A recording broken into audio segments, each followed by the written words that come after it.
yung pantanggal ng paint, no? Kadapo lang ng ilagay ko, bakbak agad, oh. Tatakpan ko pa sana ng plastic to eh, para umangat lalo eh. Bakbak na kagad, oh. Oh. Oh, mahina lang yung pagkapintura ng bonnet niya. Kasi parang bago yung bonnet, oh, hindi na primeran ata. Hindi, parang dinaliha, tintab. Wow. Yan siya, oh. Ang bilis. Bilis mga lods. Walang minuto, segundo lang.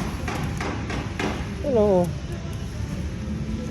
Grabe, ang galing.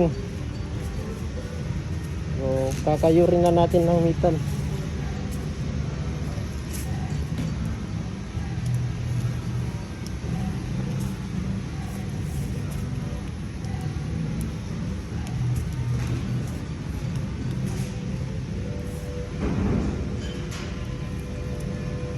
Tama na yan.